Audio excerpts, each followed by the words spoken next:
Happy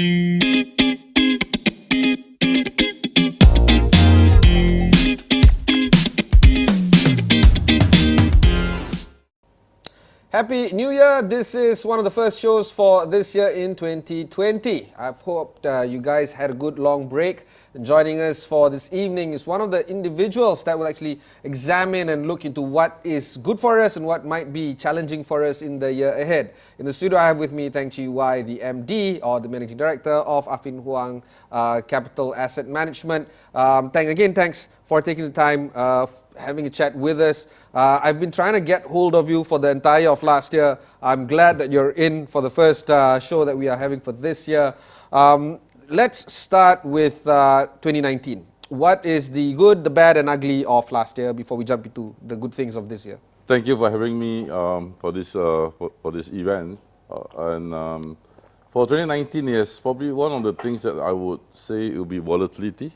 That's something that is has been a common feature in the marketplace. Yeah. And arising from that is really about the trade issues that US and China had, the to and fro tweets from the US president, and also when we had a period where the yield curve inverted in US, that sends the signals to the marketplace that potentially into this year and next year we could be headed for a recession. The good part is that then the central banks reacted decisively. If you actually count the number of the amount of interest rate cuts in the world over the second half of 2019, there'll probably be more than 10% interest rate reduction in the world collectively. And that itself basically then sent the markets cheering. And towards the late fourth quarter of the year, we started to see early signs, what we call green shoots, that things are not as bad as it is.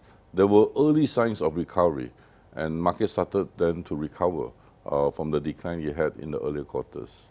So that typically described 2019, a year of volatility, a year where central banks reacted to the environment in a decisive manner, and as we enter into 2020, I think we are going to see the effect from the interest rate reduction that has taken place in the second half of 2019. Okay, so you've alluded into my second follow-up of the question, which is what to look for 2020. The reverberations that happened in 2019, you think that we're going to see some of them for, at least for the early part of this year. What we understand is that Bank Negara is expected to make another cut. Is that much to your view as well? That's our house view, that the central bank may potentially cut interest rates.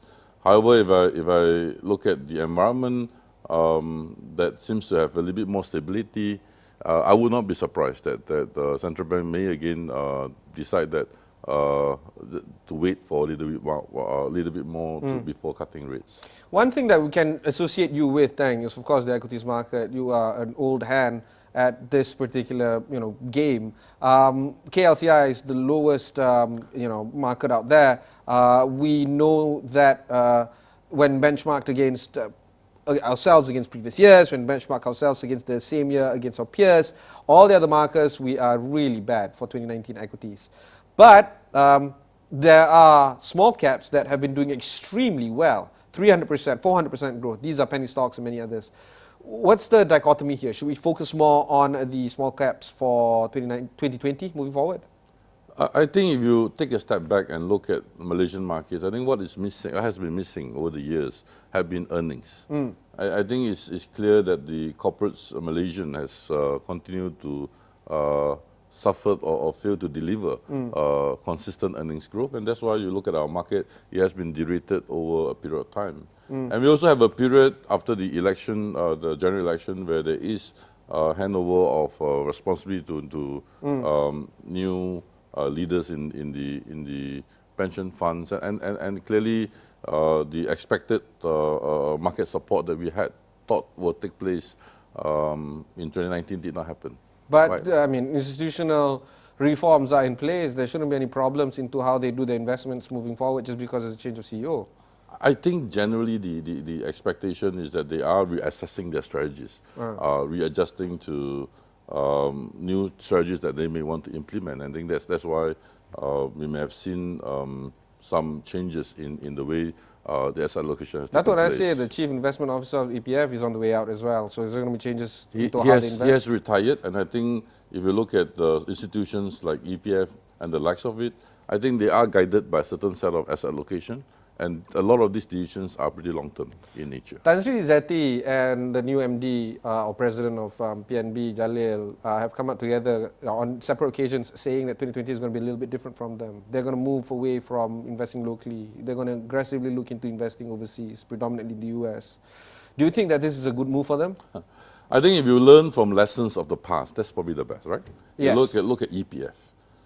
You look at how consistent EPF dividend had been, despite a very difficult environment in Malaysia.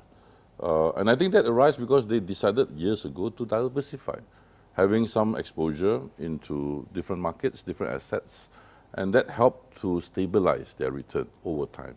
And I think, to me, I think that's probably, it's not about really, should we put more money in Malaysia, should we put less money in Malaysia?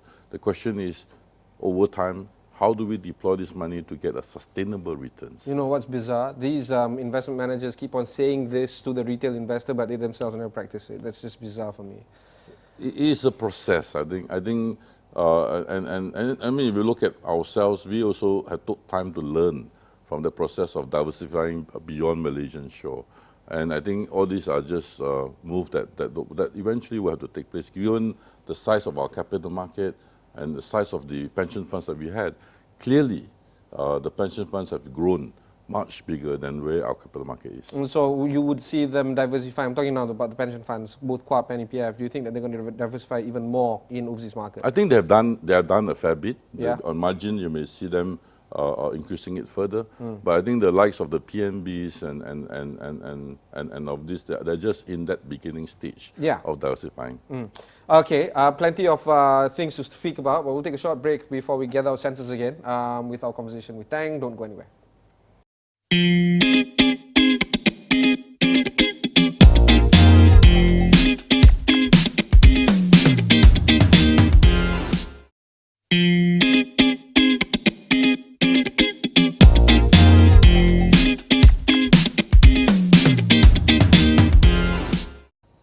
Thanks for staying on with us. We've just gotten our first salvo, a shot across the bow with Teng. Let's now continue this conversation with how to invest and how to look at investment in 2020.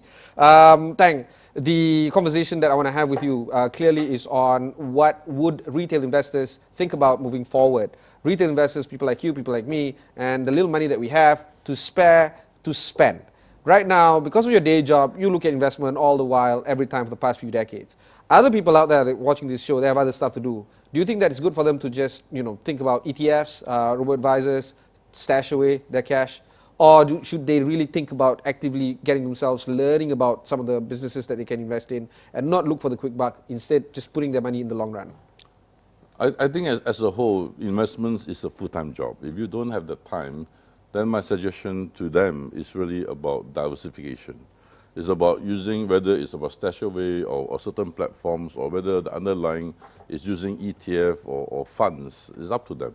But I think the message I would like to pass to everyone is this: number one, as far as the global cycle is concerned, we are in a late cycle. This expansion has taken place for more than 10 years. At some point, correction may take place. And that's why every now and then we do have this fear about global recession revisiting us again. Yeah. Every year seems to be delayed, but each time when we have volatility, the same topics surface again. That's because really we are in a late cycle, number one. Number two, you have to recognize that the markets are no longer cheap. In any way you look at, whatever parameter you want to look at, whether it's fixed income or equity, because of the excess liquidity, because of the low interest rate we have globally, markets are not cheap. Okay. So when you invest using a short-term mentality, then you have to be mindful that things can then suddenly turn south and turn volatile, like this week. Suddenly, when you have an event in Iraq, market just turns south again. But that's one day. Then the next day, markets recovered again. Third, you also need to expect that over time, returns have to be low, given where we are today. I think the old paradigm where you invest in equity and expect a 10-12% return per annum, I think that needs to be adjusted, given how the levels of interest rates are, given where valuations and economic cycle we are in. So in short, if you are a man on the street investing, my recommendation to everyone has been try to diversify, try to invest with certain time horizon. Try Asset not classes to as be well. asset classes. That was by asset classes, by geographical coverage and whatnot. And try not to currency as be well. try not to also just invest when you feel good. Try to invest as a discipline on a regular basis. See, this is something that people don't understand, right? You have to keep aside, listen, whatever, 1% is still okay, just do it every month, something like that. So let's regroup. You got three advice there. Number one, we seem to be in a late cycle. A recession might hit us anytime now. Not anytime now, not anytime this year, but probably next year, the year after. Probably next year, the year after. Okay, we'll get back to that in a bit. The second thing is that markets are no longer cheap. Things can be a little bit more expensive. And of course, third, you just have to have that mindfulness of being a little bit more conservative. The idea here is look into Singapore. I have been told, I don't know how true this is, but I've been told that Singapore is a good market to look at for market horizons to come.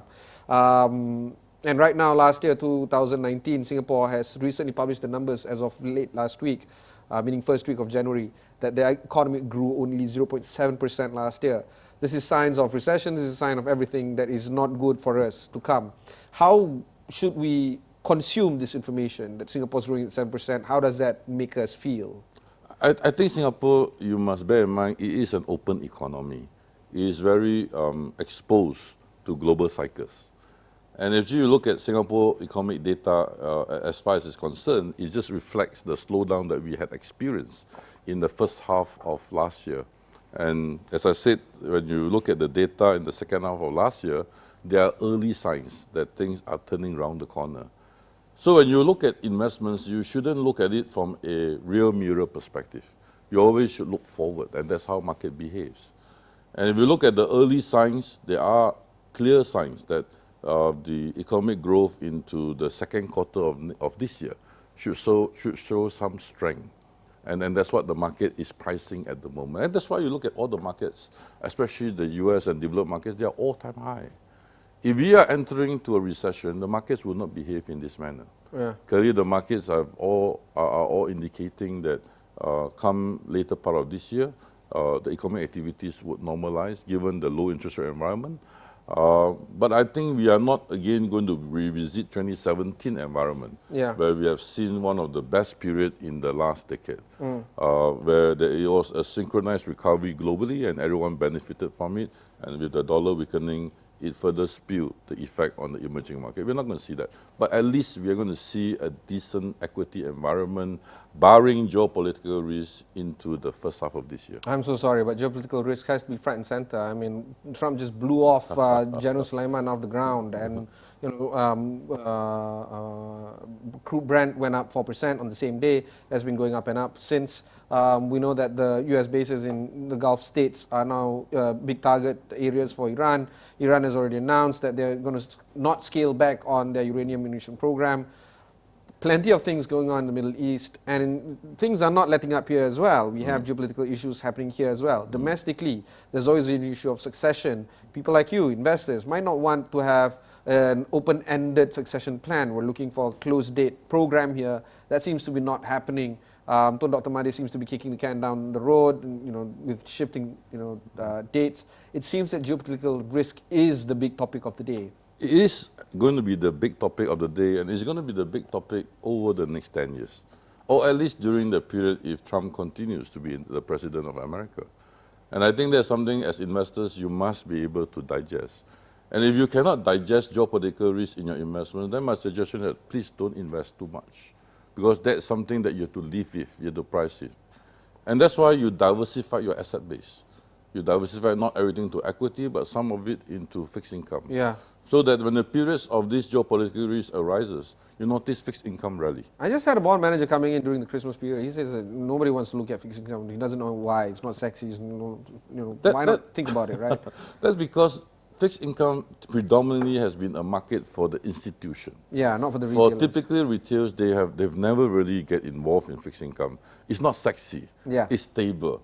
But that's precisely why you buy fixed income. Yeah. You buy it for the stability, to reduce the volatility of your portfolio. I mean, the devil's in the name, fixed income. That's what we're looking at. And because of the nature of fixed income, where you just typically function like a bank. Where you buy a paper, you put in $1 of capital, every year you may get 5 cents interest, and at the end of the period of time, you hope to get back the $1. Now then there lies in the difficulty. When you invest in fixed income, you must strive to get back your $1. Otherwise, it doesn't make sense to continue to get 5 cents, and at the end of the day, you lose your dollar. That's where discipline comes in when you invest in fixed income. And that's why in fixed income, a lot of time, you need to depend on the professional manager, because it's not as simple as it suggests. Professional managers seem to be charging their fees higher and higher as years go by. Not really. I think if you look at most of the fund managers, the fees have been coming down over the years. And again, if you do not want professional managers to manage your fixed income portfolio, you can buy some fixed income ETF. They also offer cheaper alternative to you. But then essentially they don't do any credit selection. They just buy to the index. So what I'm saying, it doesn't matter whether you want to use an active manager or you want to use a passive strategy. What I'm saying is that try to use funds as a way to get into fixed income. When ETF funds get larger and larger, you tend to see the entire index fall on this particular grouping of companies, and you tend to leave behind the smaller caps. What do you think will happen to them in the long run when more investors, particularly more retail investors that can't think too much about investing, pump their money inside ETFs, and these kind of companies are deprived of capital for themselves to grow? These are the very companies that you yourself would perhaps hunt down in and across the country, trying to invest in good families, good managers. My view over time, ETF has served its purpose during the last 10, 15 years. But however, as it gets bigger, one of the big risks of ETF is really about misallocation of capital. Where the bigger companies continue to get funding at a very low cost, and the ones that really need funding or need capital are being deprived of it. And even if they do get capital, it's going to be very pricey. Very pricey. So my sense is it's not, at some point, it's just not efficient anymore. And again, because of the nature of ETFs getting bigger and bigger, you continue to push asset allocation towards the best performing asset classes, then it will then focus on the big caps in nature. So it's like a self-fulfilling prophecy. It's just a self-fulfilling prophecy, it's just feed on itself. My view is that this misallocation of resources at some point, or capital, given that you just are, to me, they are just, at some point, is blind money. You will then result in, over time, lower return by investing through ETF, because companies are just become too overly expensive in nature. Okay. We'll take a short break. When we come back, we'll conclude our conversation with Teng Chee Wai of Affin Hwang.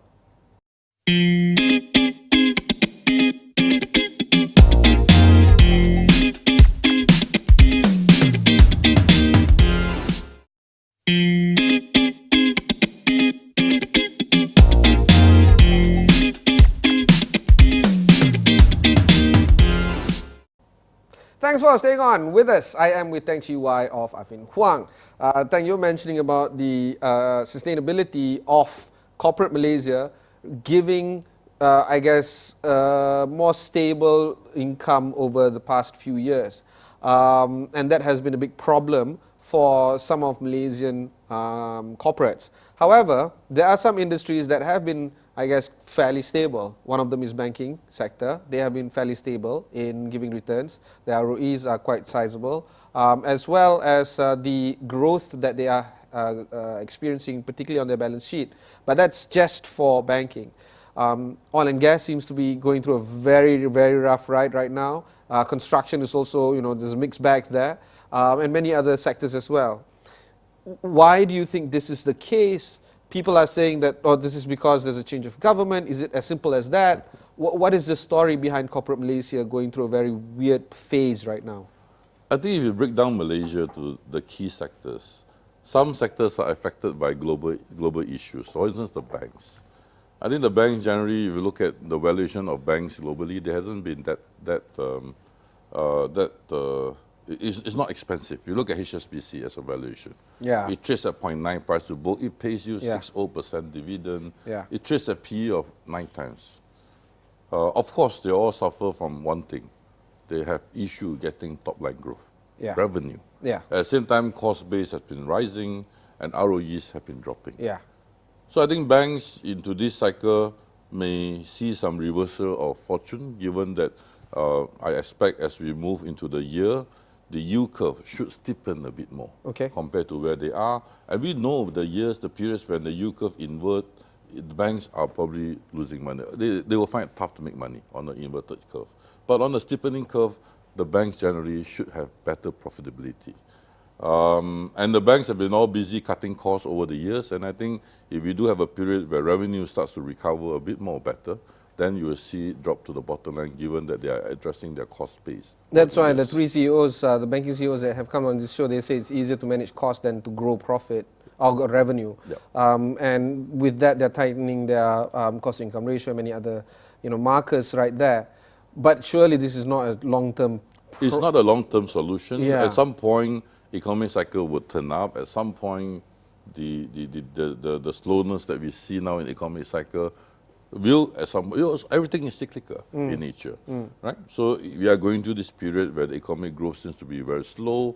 A lot of sectors are not expanding. As such, loan books are not growing as fast.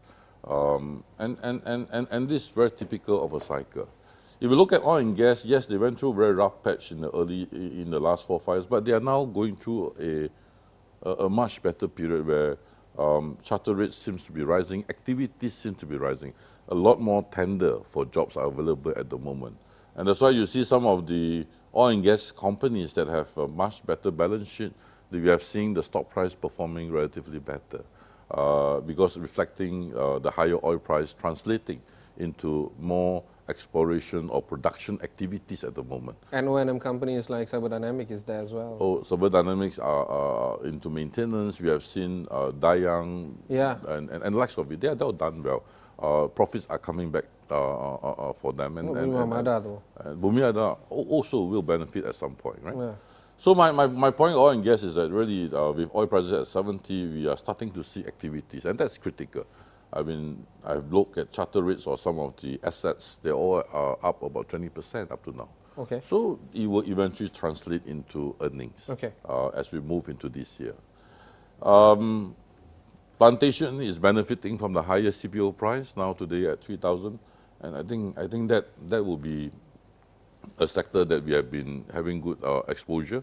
Finally, we saw plantation prices moving higher. But the key of higher plantation prices is this. It's about the multiplier effect on the rural sector. In the periods where we have plantation CPO price barely above 2,000, a lot of them suffer from low income. But today at 3,000 is a relief for the rural sector, for rural spending.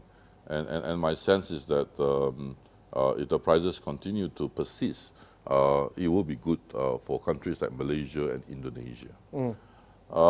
Then we have also the key sectors like telecommunication, power in Malaysia. How about in E? In the export sector, I'm pretty upbeat on the export sector because I think that's a sector where we will see them participating in the global growth that's coming back in. So the E&E side. But they've been exporting quite a bit. They've been exporting. They've been developing their skills. We have few great companies in Malaysia in that space. Oh, you bet, yeah. Whether it's the Inaris, the Globetronics, the Pentamasters, they've been great companies. Yeah. I think the gloves is also, the glove manufacturers are coming back. We also have a period where there seems to be some excess capacity and they've all been taken up. And I think as we move into this year, you should see better average selling prices for the industry also. Okay, I'm still interested into how this government is going to navigate this. Could you give a sense on how you think this new administration is doing for the past 2 years? Without getting too much into trouble. I think generally the expectation was very high when they first came into power. They set the expectations themselves, not you, not me, not anyone else. I think everyone basically sat in and felt that we have a new beginning and we wanted something drastic, something that is a complete change. I think what we finally then all sat down and realized is that it takes a while to change the system. I'll give you an example, right? When YB Yobiyin started this program of the solar farm, the new project basically to have LSS3, and Again, with open tender, what we saw was really supply rates dropped to 23, 24 cents per kilowatt. Had we not bought a tender, you look at the old supply, they're all much higher price. Yeah, a bit more competitive. IRR is so high. Today, IRR drops to single digit, mid-single digit. Who benefits in the end? Men on the street. Because we don't need to pay such a high price after all. So my point is that there are good parts that have been done. Obviously, not everything is honky-dory. There are disappointments with some of the ministers. But generally, when we go through a period where we want to curb corruption, in all other countries that we've seen, a natural consequence is that economic activities has to slow down. That's something that we all need to admit, that we need to accept. Going forward into this year, obviously the transition is a transition year again. And unfortunate for us, market doesn't like transition. Market likes certainty. And whether the handover is November or not, market is just going to wait it out and see how it's going to be liked.